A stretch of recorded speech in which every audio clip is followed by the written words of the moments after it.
right, today we are diving deep into the microscopic world to uncover the secrets of a truly notorious bacterium.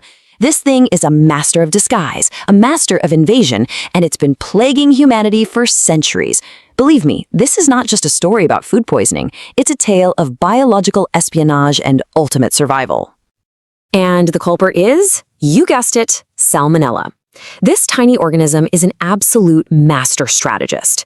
See, it doesn't just infect us. It outsmarts our defenses, it hijacks our immune system, and it uses our very own cells like a Trojan horse to spread throughout the body. So, what are we really talking about here? Well, officially, Salmonella is a genus of rod-shaped bacteria.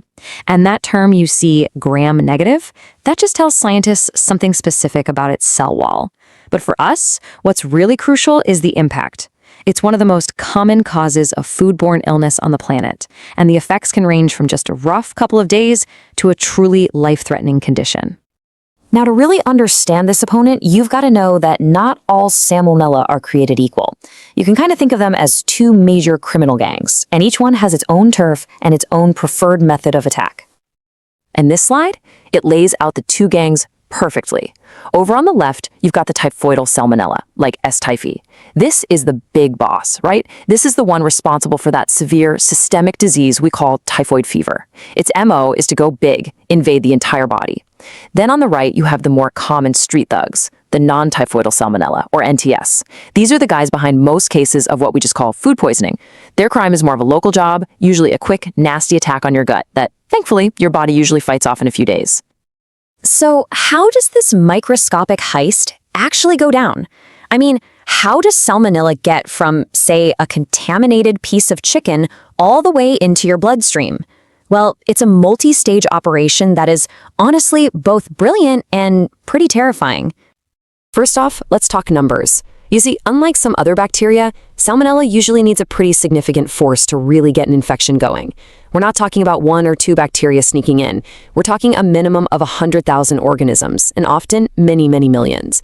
It relies on overwhelming your system with just sheer numbers right from the get-go.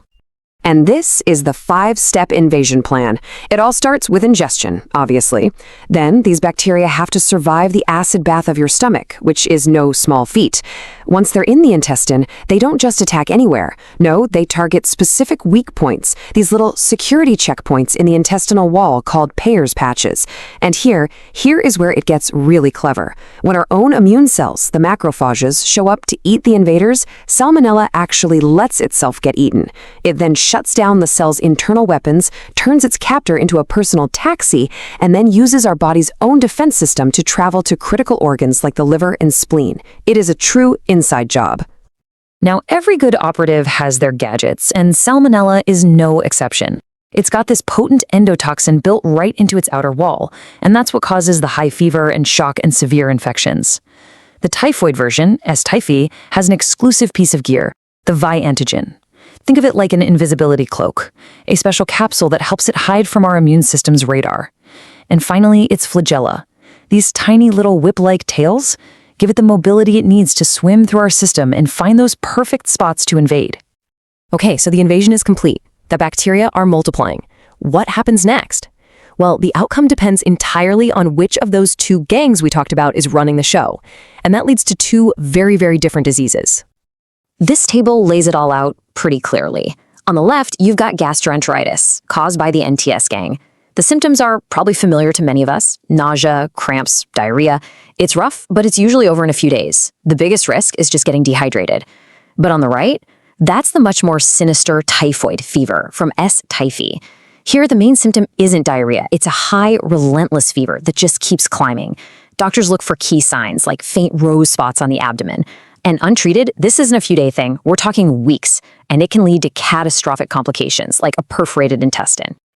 And just when you think the battle has to be over, Salmonella pulls out one last incredible trick. This might be one of the most amazing parts of its survival strategy. After a typhoid infection, some people don't fully clear the bacteria. Instead, it sets up a long-term hideout, usually in the gallbladder. These people become chronic carriers. They seem perfectly healthy, but they continue to shed the bacteria, sometimes for years, capable of unknowingly spreading it to others. So this bacterium is a formidable foe, no doubt about it. But we are not defenseless. Medical science has developed some pretty sophisticated strategies to track down, identify, and eliminate this invader. So let's take a look at the counterattack. You know, catching the culprit in a case of typhoid fever is all about timing. In that first week of the fever, the bacteria are literally circulating in the blood, so a blood culture is your best bet to find them. By the second week or so, the bacteria start being shed from the body, which is when stool and urine cultures become effective. And then later on, the body's own response becomes the clue, as doctors can actually measure the rising levels of antibodies that your immune system has made to fight off the salmonella. The treatment plan is totally different depending on the problem. For standard food poisoning, it's all about supportive care, rest, lots of fluids. Antibiotics usually aren't helpful and can sometimes even make things worse. But for typhoid fever, they are absolutely essential. Drugs like ceftriaxone are the frontline defense. Here's the challenge, though. We're facing growing antibiotic resistance. Salmonella is evolving, and it's getting tougher to treat. And what about those chronic carriers? Well, the treatment can be intense, sometimes months of antibiotics, or even surgically removing the gallbladder just to evict the bacteria from their hideout for good. Okay, so we've talked about the invasion and the treatment, but the most powerful strategy of all, making sure the invasion never happens in the first place. And this is where we all play a critical role. Prevention is absolutely our best weapon, and it's built on a few simple but incredibly powerful pillars. First, meticulous hand washing. Second, proper food safety. That means cooking meats to the right temperature and keeping raw and cooked foods separate. Third, making sure your drinking water is safe. And on a bigger scale, good public sanitation is key. Oh, and for people traveling to parts of the world where typhoid is common, we even have effective vaccines. These simple actions build a fortress that Salmonella really struggles to breach.